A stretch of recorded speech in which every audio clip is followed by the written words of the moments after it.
Welcome back, everybody. I know I'm still on Google Hangouts. I promise I'll get a proper streaming service set up soon. But for now, we're using Google Hangouts because it's what I have set up. In this video, I'm talking about using functional programming concepts to improve your code clarity when working with Booleans. And we'll be starting out just taking a look at some helper functions. So I'm not going to explain these guys too much. Really, it's just a function called head that gets the first element of a list, the tail that gets the rest of them, and then the usual composition function that I always use. And so let's dive into the initial examples. One of the things you'll see in other languages, or even if you're working with a program like Excel, is you'll be able to just call and then pass in a bunch of Booleans. Or expressions that will be evaluated to a Boolean. So you can have and some cell value greater than some other cell value and less than some other cell value. And you just separate them by commas, but you pass them all into and it will evaluate them all by sticking the and operator essentially in between them. And so this could also be called all. And all this is going to do is take that list of Booleans, in this case they're literally Booleans, not expressions that could be evaluated to Booleans, and just apply. So we'll say true in this case. Let me just uncomment this guy. Something like take all our trues and just true and true and true and true. If I run this, then we get true, because true is true no matter how many trues you apply to it. We could also make an or function. This could be called any. And so if we had a bunch of trues and if we put an or in between each one, then obviously true or true or true or true, it'll still be true. Now the most interesting things, obviously, are when we have mixes. So if we have a mix of true, true, false, false, and I say or, it's going to say true or false, or true or false. Now the thing with or is that just one of the two has to be true. And so if I run this, with our mix, we get true, because as I said, this could also be called any. So if any of our expressions evaluate to be true, then we will get true as a result. Of course, if I were to instead passing and, which could also be called all, then they would all need to be true. And since they're not all true, we get false. Now, this works perfectly well because we're passing in an initial value of true.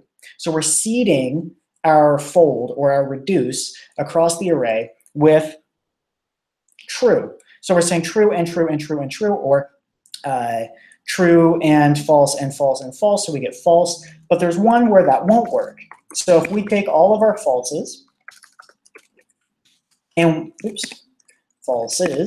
all of our falses, and we reduce across them, and we say or. So in other words, if any of them are true, then return true. The problem is that none of them are true, but we still get true.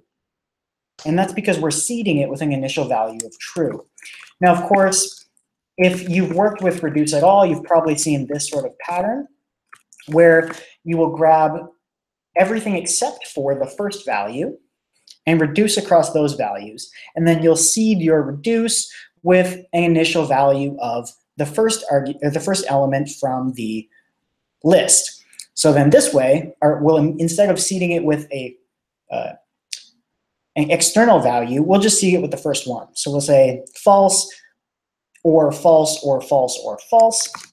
And now if we run this guy, we should get what we would expect, which is none of them are true. They're all false, so we get false. So that's an introduction to the concept. But we don't want to have to write code like this. This is not how you write it in other languages or even Excel, for example, where you can just pass in all of your expressions to an and function. So we'll be refactoring that further down. But of course, this leaves not. So let's take a look at how we could use not. It's obviously not very complicated. It just takes a Boolean and returns the opposite. So if we pass in true, it'll return false. And if we pass in false, it will return true. And what we have here is a couple predicate functions. We have isBigNumber. It takes a number and returns a Boolean. If it's larger than 9, it'll be true. If it's 9 or if it's less than or equal to 9, it will return false. And then we have isSmallNumber. And now we're going to use our not. So instead of passing in an x and creating the expression is less than or equal to 9, we will just call isBigNumber and pass in x. So that'll give us true if it is a big number. And then we just invert it because those two are essentially mutually exclusive. So if it is a big number, then we know it's not a small number. And if it's not a big number, then we know it is a small number. And so we can then, did I comment out my results? Yes, I did. All right, good. And so now if we run this and we just want all the big numbers from our nums array, then we get just the numbers that are larger than 9. Beautiful. And if we want all the small numbers, then using our not function, we've created the inverse of all the big numbers, which is a list of all the numbers that are less than or equal to 9. I've included 9 just to make that exceptionally clear. Now, as you can see commented out, I have some other versions of isSmallNumber. So what we can see in the previous version is we are passing a value into a function. In this case, isBigNumber. And we're passing the result of that function into another function, in this case, not. And if you're passing the result of a function into another function, that's just the same as composing those functions together and then passing in the value. So we can do that. We can compose isBigNumber with not, and we'll get a version of isSmallNumber. If we run this, this will work exactly the same way. There we go. It'll work exactly the same. We get the exact same result. But why do that? We know that we always want the inverse, so we're always going to be composing whatever function we pass in with not. Let's just abstract that away into a negate function. So our negate function will just take a function. It will pass it into compose and just compose it with not. So whatever value we pass and then compose is going to return a function. So that we can pass in a value to the function returned by compose, and it will be the opposite of whatever the evaluated Boolean was for applying the x to whatever function or the value, I should say, whatever function was initially passed in. So it'll give us all the small numbers if we negate isBigNumber. And there we go. There's all our small numbers. So that's working really well. And this is nice and clear. Because if we want to include all the numbers, we don't want to be off by 1 and miss a number, then we can just say, all right, if it's not a big number, it's a small number. And that's what we're doing with negate. And it's just a little aside, there's some predicates. If you're not familiar with predicates, I have an entire video, what the heck JavaScript series, and it's just what is a predicate. So I'll link that in the description, and you can check it out. Now, as I promised, we are going to refactor our AND function, which, I will need to comment that guy out. I don't know what line I was on. Let me just jump down. Oh, it's pretty close. All right. And so we have a new AND function. And the implementation of it is kind of gross, but when we use it, it will work really well. So I've created a function called it both, and this is just the same as the AND function that we had above. But I wanted to call this one AND, so I had to call it something else. So I called it both. And all it means is that whatever values it receives, they both have to be true in order to return true, otherwise it returns false. Fair enough, right? And now our AND function is going to take a series of Booleans. It will then it'll then smush them up into or gather them up into an array. grab everything except for the first one, reduce across it, apply both as the function, and seed it with the initial value of the first Boolean. So exactly the same as our implementation above, except we've abstracted it away into a little helper function. And now to show you how this works, I've created this function called whenIs. And it takes arguments like this, so just date strings separated by hyphens that go month, date, year. I don't do a whole lot of validation and checking in this function, and that's because I'm passing in the values. If you were on a front-end web app or something, you would obviously need to do a lot more data validation, but that would be extra noise that is not necessary for this example. And so just keep in mind, these are our helpers. Let's go up a little bit. These are our helpers, both and, but we're only going to be using and. Oops. And now we'll start looking at whenIs. So it'll take that string, and all it's going to return is a string saying how that relates to today. So if it is exactly today, it'll say today. If it's this month, then it'll return this month. If it's this year, it'll return this year. If it's anything else, it'll say, I don't know when this is. And all we're going to do to implement that is create a new date using the JavaScript engine's date functionality, store that in a variable today.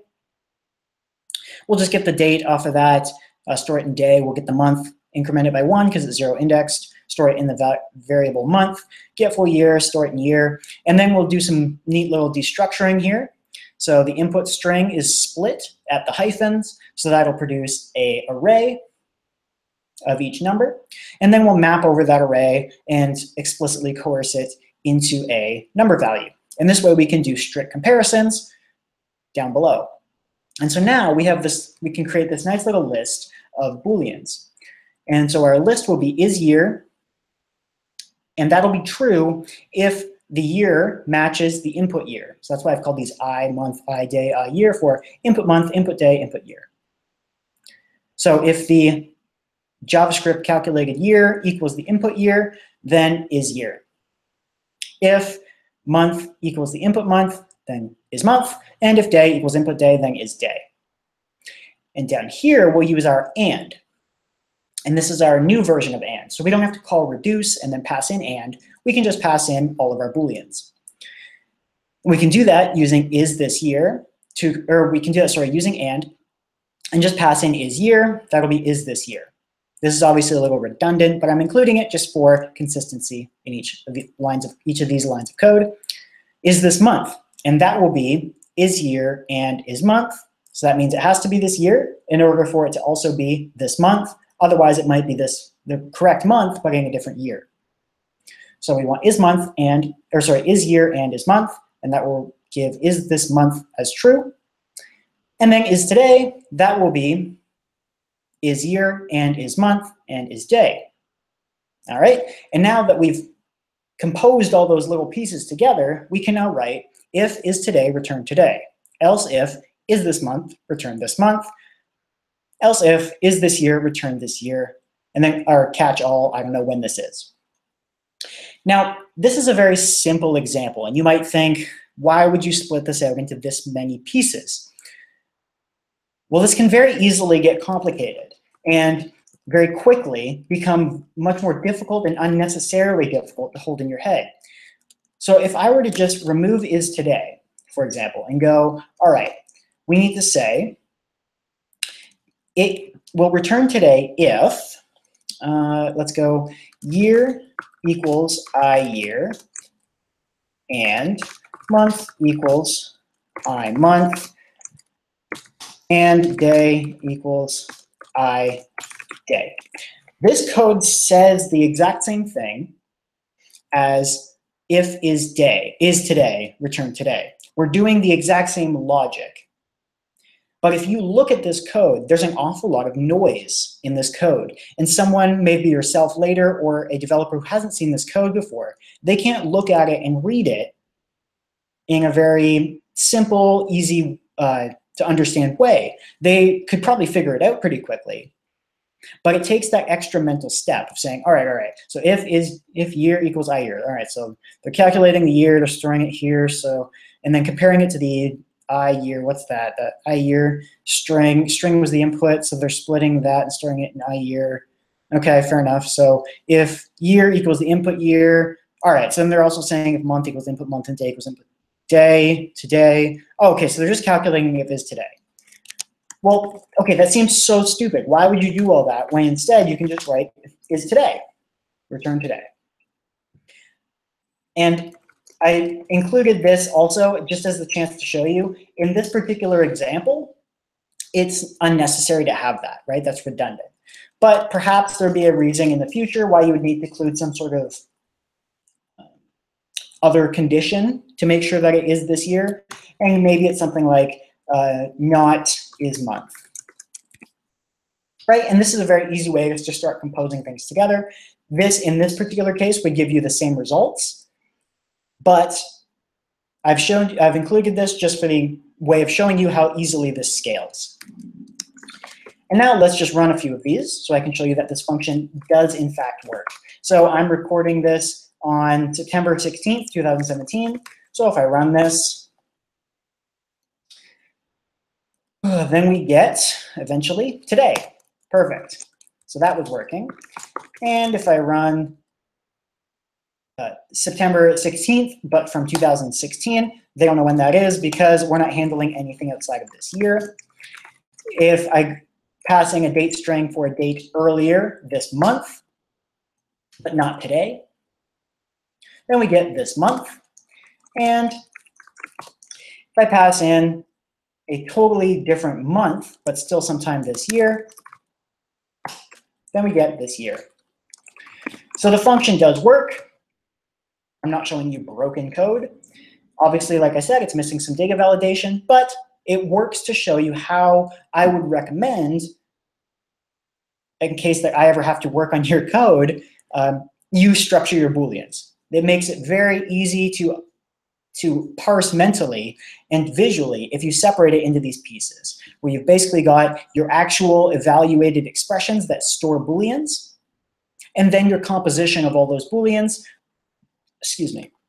to create your final values that will be passed into your ifs and your else ifs. That's my 2 cents. Hopefully you either learned something or perhaps will implement this style into your own code. I think it's super useful. It's helped me in writing clearer code, at least in my opinion. So check out those sorts of ideas if you'd like. Check out the predicate video if you aren't familiar with predicates, and I will see you in the next video. Thanks for watching. Bye.